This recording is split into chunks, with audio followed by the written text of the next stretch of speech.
Marquez, présidente de la Rideau Hall Foundation, merci beaucoup d'être là. C'est très spécial d'être ici devant le 24 Sussex, parce que le 24 Sussex, c'est une adresse que tous les Canadiens connaissent. C'est une adresse qui, au fil du temps, est devenue familière dans notre vie publique alors qu'elle a servi pendant plus de 75 ans comme résidence officielle des premiers ministres du Canada. Alors qu'elle a été témoin de moments marquants de notre histoire collective, de Louis Saint-Laurent à Stephen Harper, en passant par Chrétien, Mulroney, Trudeau, Pearson et Diefenbaker. Generations of Canadians have witnessed our country evolve against the backdrop of this iconic address, of its recognizable stone, as it's been the stage of defining moments in our collective history. Because 24 Sussex is not an address like any other, it's not a building like any other. 24 Sussex is a national landmark that anchors us in our rich history. It's an institution that transcends party affiliation. It's an institution that transcends the government of the day. And it's an institution that is worth preserving. Maintenant, après des années d'inoccupation et de sous-investissement, après des années à remettre à plus tard l'entretien nécessaire, le 24 Sussex est dans un état critique.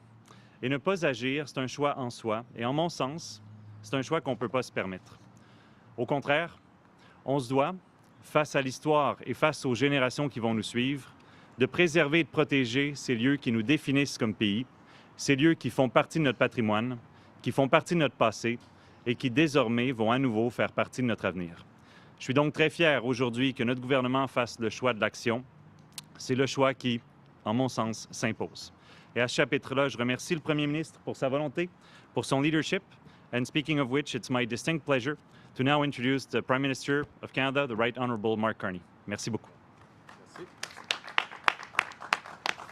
Alors, merci, cher Joël, Minister Lightbound. Good morning, everyone. Bonjour tout le monde.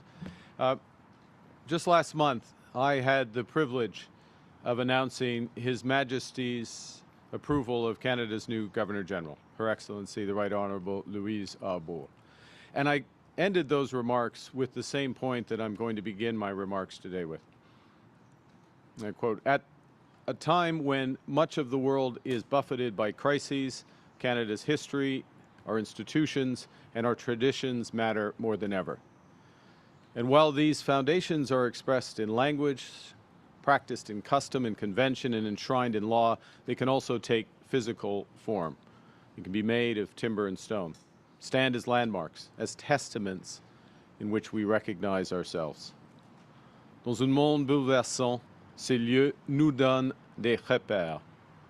Ils nous ressentent et nous rappellent les valeurs qui nous unissent. Ils nous permettent de rester fidèles à ce que nous sommes pendant que le monde autour de nous évolue. 24 Sussex is nearly as old as our country. First built in 1868, it sits on a rise above the meeting of three rivers, the Ottawa, the Rideau, and the Gatineau. Home to 10 of Canada's prime ministers, as Mr. Lightbaum just said, from Louis Saint-Laurent, Stephen Harper. For more than 75 years, this House has welcomed leaders from around the world, including Her Majesty Queen Elizabeth II, Sir Winston Churchill, President John F. Kennedy. 24 Sussex Drive is more than a residence. It's greater than a mere backdrop to history. It's a symbol of the public office of the head of our federal government and of the democratic traditions that office represents. And yet, it has not been cared for with the respect that it deserves. And after decades of deferred maintenance and neglect, this House sits empty. It's been uninhabitable for more than a decade. Now, for years, many have agreed that 24 Sussex should be saved, but it was left to language, and so the damage spread, and the repair costs climbed. And now it's in critical condition.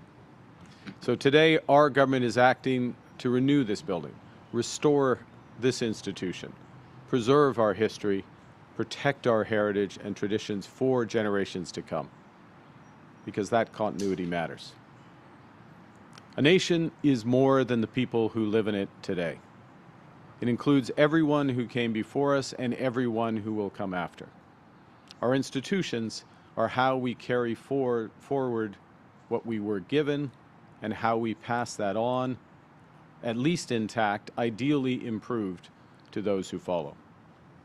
24 Sussex Drive is one of these institutions, and we will not let it crumble. We will set it right. Today, we're launching a national design and build competition to restore 24 Sussex Drive, to become, once again, a secure, accessible, and sustainable official residence and a working venue for Canada's future Prime Ministers. We will do this in a manner that reflects the very best of Canada. Et pour obtenir ce qu'il y a de mieux, il faut faire appel aux meilleurs talents. C'est exactement ce que nous allons faire.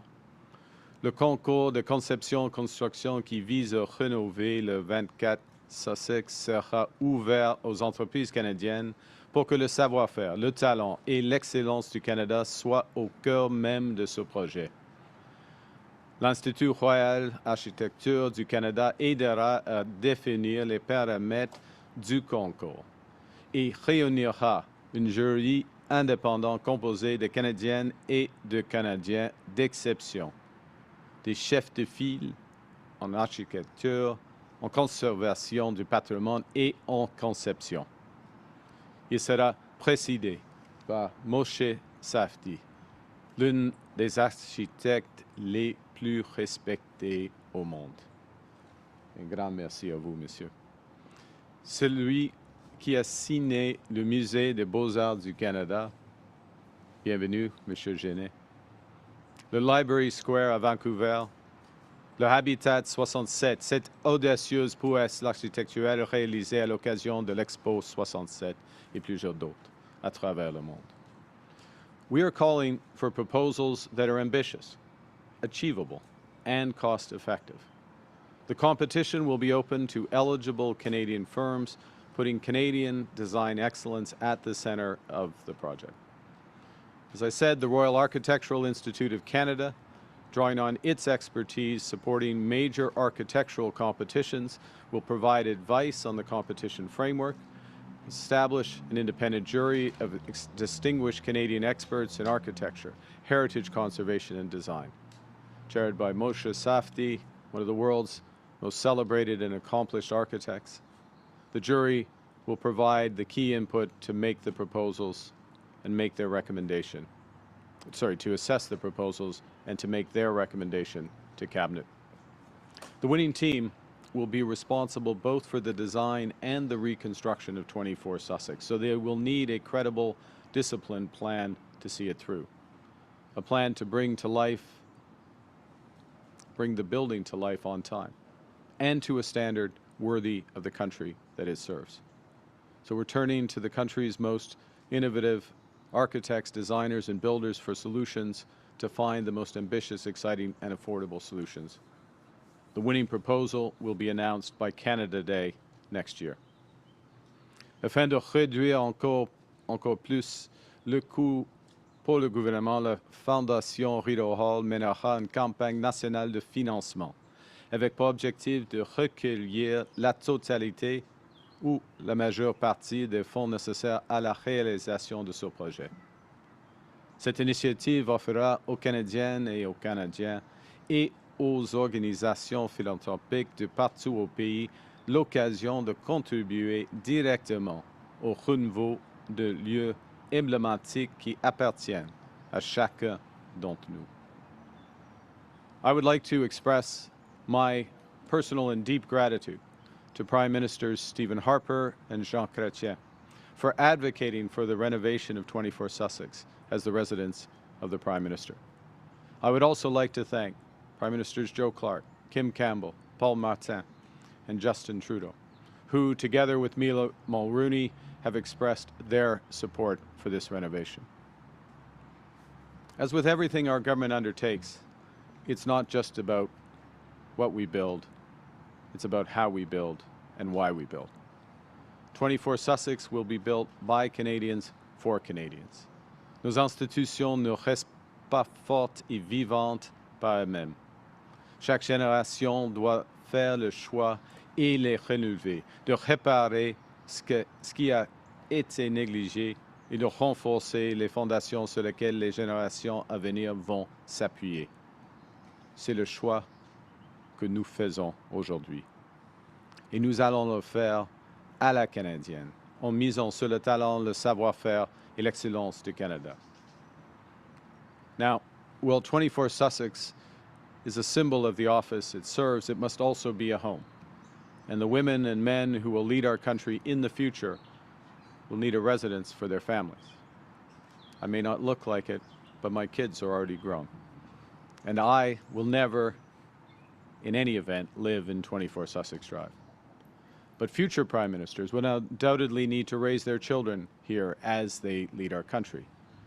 So we'll restore it so they may do so safely and securely. In the end, I and all public officials are stewards of the offices we hold. We don't own them. We serve them to serve Canadians. And we have a responsibility to leave things better than we found them. Notre responsabilité n'est pas seulement de respecter celles et ceux qui occuperont ces fonctions après nous. Nous avons aussi un devoir envers les Canadiens et Canadiennes, celui de préserver et de renforcer les institutions qui leur appartiennent. Let me close with this. Canadians rightly expect their leaders to take decisions where the benefits may only be realized long after they're in office.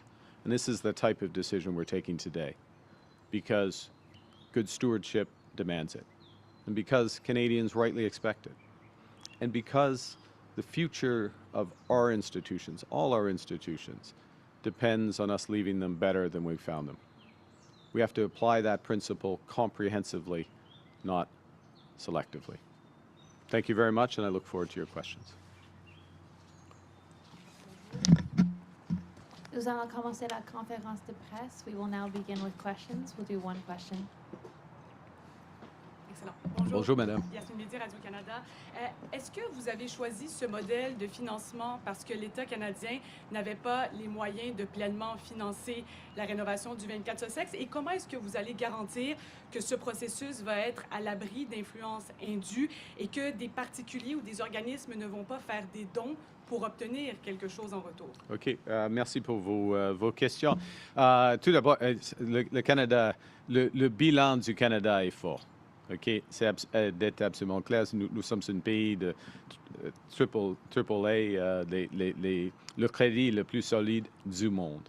Nous avons des moyens, mais c'est une question des choix du gouvernement. Comment on utilise les moyens?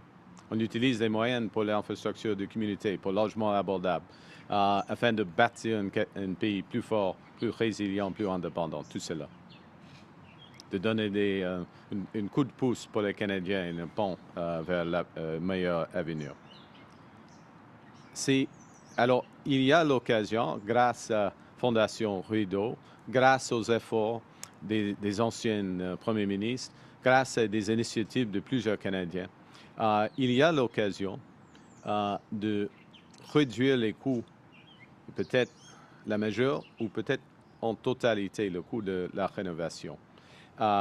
Et on va prendre cette occasion avec le processus de Fondation Rideau et en même temps, on utilise une concurrence design-build, conception-construction, afin de rendre une discipline dans le processus. Parce que c'est facile d'être... c'est pas facile, je m'excuse, Monsieur Safdie, c'est pas facile d'être un architecte, mais on peut designer une maison incroyable, mais il faut avoir un budget et il faut avoir la responsabilité de construire cette conception. Point final. Parce que vous avez soulevé les questions d'influence et tout cela. Et ça, c'est un aspect de génie de ce processus. Parce que c'est la Fondation Rideau qui va être responsable pour le processus d'enlever, d'atteindre des fonds philanthropiques, des fonds des individus, des Canadiens. Mais la Fondation Rideau n'aura aucune influence sur les décisions du conseil présidé par M. Safdie. Parce qu'ils seront des experts qui vont décider, faire des décisions. Alors, C'est une des grands avantages de ce processus. Merci. Une question, next question. Bonjour, M. Carney. Bonjour, Brigitte madame. Bureau, Radio-Canada. Sur un autre sujet, cette année aux États-Unis, il y a des milliers de migrants qui ont été arrêtés par des agents masqués de l'ICE, détenus dans des conditions qualifiées d'inacceptables par de nombreux experts. Certains demandeurs d'asile expulsés vers des pays autres que leur pays d'origine. Compte tenu de ces pratiques, j'aimerais savoir si vous considérez toujours les États-Unis comme un pays sûr pour les demandeurs d'asile. Oui, merci pour votre question. Tout d'abord, nous sommes responsables pour les conditions ici des demandeurs d'asile, tous les citoyens, tous les visiteurs du Canada. Et nous respectons nos engagements. C'est des valeurs fondamentales du Canada. En ce qui concerne nos arrangements avec les États-Unis, oui, on continue d'avoir cette relation avec les États-Unis. Ils ne sont pas parfaits, mais on garde cet arrangement. Merci. Prochaine question, next question. David Aiken, Global David. News. Good morning, Prime Morning. Minister. Just a little bit double-barreled here. Just wondered your impressions. I'm certain you've been inside here meeting with Prime Ministers Harper or Chrétien at some time over the years. So just your impressions.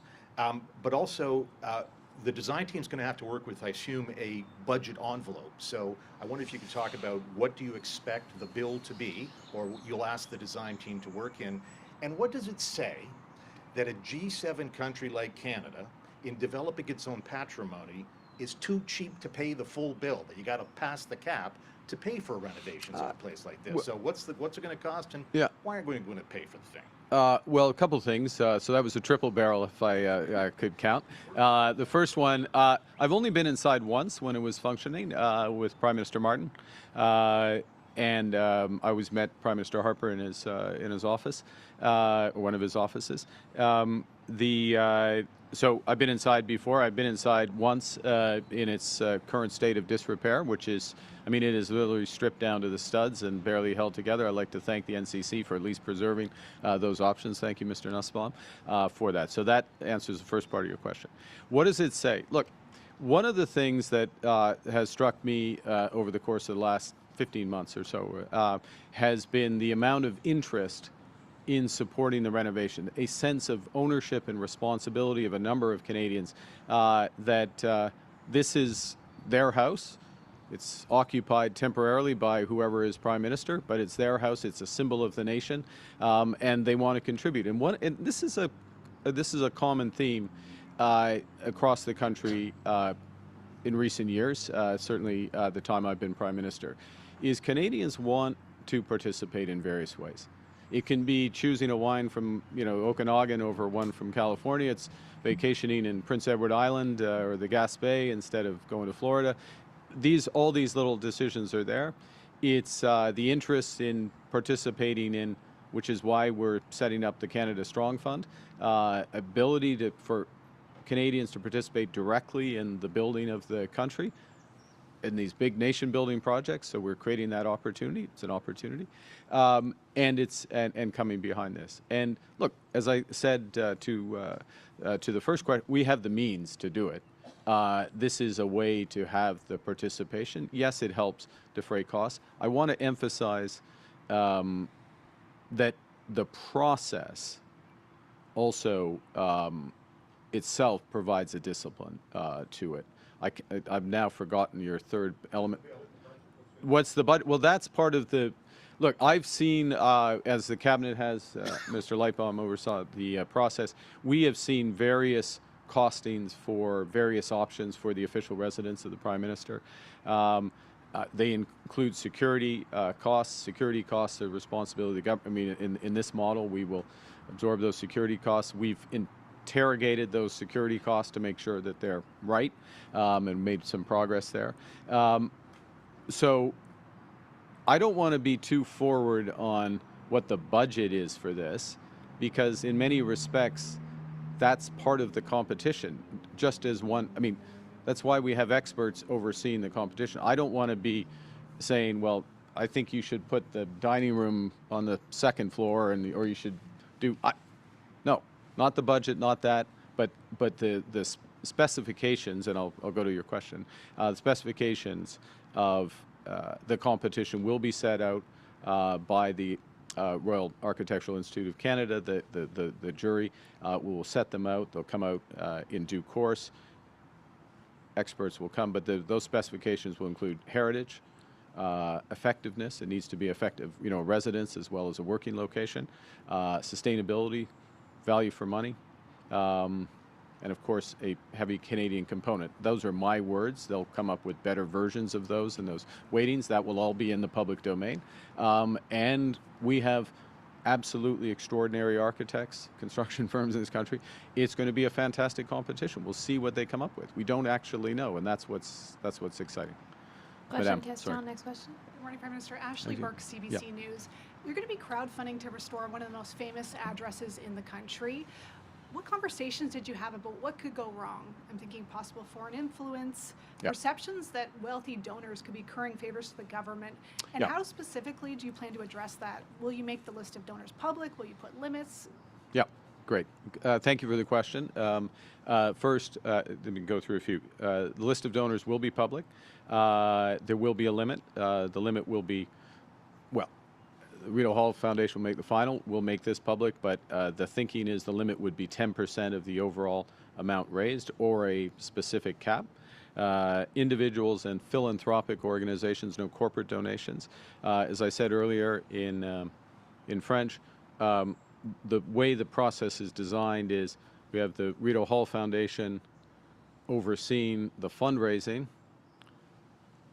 no influence at all on the decisions made by the experts in terms of what is the right design that balances all those various factors, and obviously ultimately and transparency. Did I mention publication of all the donors, etc.? So that's the process. I want to thank as well. I'd like to acknowledge this again. I referred to it in general. Prime Ministers Harper and Chrétien, bipartisan, have taken a specific interest in this moving forward. They're going to offer advice, as our other former prime ministers offer their over-honorary patronage, if I can put it that way. But they also were in a position where they were willing to help raise with the financing. In fact, we're very strong in terms of the view that there would be considerable financing. I think that is correct. But what we're doing is having this independent organization, Rideau Hall Foundation, manage that process in a transparent way, as you say. Question, question, next question. Morning. Hey, good morning. Mickey with Politico. How hopeful are you that the UK could still join Canada's defence bank? And do you have any advice or message for Stormer's likely successor, Andy Burnham? First, on the first question, there is a critical mass of countries that intend to join the Defence Resilient Bank, which is Canada is one of them, and we will be the headquarters. Luxembourg is the European headquarters. So it's not our bank; it's a multilateral institution, as you can appreciate. Look, the UK, and there are a number of European countries that are actively considering joining as well. I would stress we have a critical mass for this already, and so it's a question of getting everyone an opportunity to be in. In terms of the discussions, I actually had constructive discussions with former Prime Minister Gordon Brown about this issue. They have some mechanisms that they're thinking about that actually don't provide bank-like structures, but procurement structures. I look forward to discussing with the incoming Prime Minister of the UK. I won't prejudge that outcome, although I'm sure Politico has already called it. Thank you. Yeah. Question, question, next question. Ian Bailey from the Globe and Oh, Mail. hi, Ian. Hi there, Prime Minister. A lot of questions have been asked, but what did you think of former Governor General Mary Simon's view that the Prime Minister should not live on the grounds of Rideau Hall, that was inappropriate? And also, how is Rideau Cottage working out for you as a resident, given that obviously the goal is to get back to this residence? Well, I thank Her Excellency for her service. I would take that comment as an observation consistent with what we're doing today, which is that there is an official residence of the Prime Minister, and respecting the institution and building this. I'll just refer back to my comments here, which is the motivation for what we're doing. How is Rideau Cottage? Look, it works as a place to live, and I'm grateful for the RCMP and the security that's provided. It isn't the official residence of the Prime Minister, and I feel the responsibility shared by Minister Lightbound and the Cabinet to fulfill our core role as government is to improve the country, leave it better than we found it in all respects, and this is one respect in order to do it. So Rideau Cottage is not the long-term solution. It is where I will live as Prime Minister, just to be clear. This is for future Prime Ministers and really for Canadians in restoring one of our institutions. Thank you. Question, question. Ian Austin, the New York Times. What message do you have for hospitals, universities, medical charities in general, about why the government thinks it's necessary to compete against them for donations for this project? Look, a country, we have to do many things at the same time. We have to build physical infrastructure as a country. We have to reinforce our defense, reassert our sovereignty in the Arctic. We have to invest in medical technologies, which we will be doing. We need to invest in our people, social services. As individuals, the same holds. Decisions in terms of supporting the arts, supporting humanitarian causes around the world, supporting direct charity in your community. And individuals make those decisions, and we very much respect those. This is a response. The structure here is a response to incoming interest in supporting this project. Okay, it is a response. And Ian, I know you're from the New York Times, and I'm going to message for Americans. Okay, you can pass this message out. Canadians believe in Canada. Canadians are getting behind this country. Canadians are making decisions with where they travel, where they purchase, who they support, the institutions they support. They're coming together and supporting our country. And we are building this home of the Prime Minister of a G7 country for centuries. That's what we're doing today. Question, next question. Abigail Beeman, CTV News. Hi, Prime Minister. There are a lot of people listening to you who work in industries that are hard hit by American tariffs, and I'm wondering what you would say to them about why you didn't raise CUSMA with the President when you spoke to him and when you plan to. I raised issues around, message is clear. But thank you for your question. I raised CUSMA with the President. I have multiple interactions with the President. The discussion I had with the President, which he initiated 2 days ago, was with the security, included the security and senior military personnel of the U.S. It was very specific discussion around security issues, and then geostrategic issues that related to those security issues. There's a time and a place for that discussion. We are in active discussions with the U.S. Minister LeBlanc will be meeting in a tripartite meeting on July 1st with Ambassador Greer and Secretary Ebrard of Mexico, and those discussions continue. I will be seeing the President in NATO in a few weeks. So, look, we are fighting for those industries, but the other core message, apart from the direct support that we're giving to the industry, helping them to reposition for any eventuality, is that what we're not going to do is to accept a deal that damages those industries. Right? There, as I said yesterday, there are bad deals that have been on the table for those industries for months, and we're fighting for those industries, not accepting what comes in. Last question, dernière question. Ouais, j'évoque l'ASEUM plusieurs fois avec M. Trump, mais pendant une discussion comme la discussion de mardi, je crois, c'était une discussion avec le secrétaire de la guerre et le chef de forces armées américaines. Alors, c'était une discussion sur la sécurité propre et la géostratégique. Ce n'était pas le moment de OK, on doit parler d'autres choses. Mais on parle souvent, il y aura une réunion, par exemple, le 1er juillet à Washington avec l'ambassadeur Greer, M. Leblanc et M. Ebrard de la Mexique. Merci. Hi, Prime Minister. Mark Ramsey with the Toronto Star.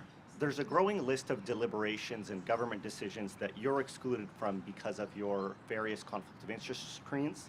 Are you concerned that you have to outsource major decisions of your own government, including potentially one on this project? I'm not sure. I'm not sure the last bit of your question follows, so I'm just going to say no. Well, I'm going to say no to the whole thing, but more specifically, your logic doesn't hold. So, with respect to this project, number one. Number two, we have a very strong team. We have several things in this government. One is robust conflicts of interest and ethics screens, which we follow, and I follow, and I respect that process fully. Secondly, we have a very strong team in cabinet who make decisions, and that process is followed, and I have every confidence in their ability to make those decisions. And, you know, I think, to be clear, what happens with conflicts is that it's quite often the avoidance of perception of conflict as opposed to actual, because, of course, my assets are in a blind trust. I actually don't know whether or not I have an actual conflict. Thank you. But others make those decisions, and it's a robust process. It works, and I respect it. Thank you. Thank you. Avec le devoir, j'aimerais juste vous entendre sur l'extension de l'aide médicale à mourir pour les personnes qui souffrent uniquement de maladies mentales. Le comité parlementaire a déposé son rapport la semaine passée. Oui. Il s'y oppose. Je comprends qu'il y a peut-être d'autres évaluations à faire, mais j'aimerais vous entendre, vous, personnellement, qu'est-ce que vous pensez? Est-ce que vous êtes à l'aise à l'élargir? Bon, ce sera une décision du gouvernement, mais il y a un rapport après beaucoup de réflexions, beaucoup de témoignages. Je pense que c'est significatif, mais ce n'est pas une question personnelle, c'est une question des droits des Canadiens, et l'évidence est médicale et le conseil des experts. Alors, on va prendre une décision, mais il me semble que la direction soit claire. OK? So much. That concludes our press conference. You want to say anything about the potential for the property? It's an extraordinary site. It's an extraordinary Amazing site. site. Amazing. Thank you so much. That concludes our press conference. Ça conclut notre conférence de presse. Merci. Just go to my. Yeah, you go ahead. Sorry, I'm sorry to do this. It's an extraordinary site with extraordinary potential. I think something wonderful can be developed here. There you Okay, go. merci. See, that means a lot more than me saying it. That's real credibility there. Okay.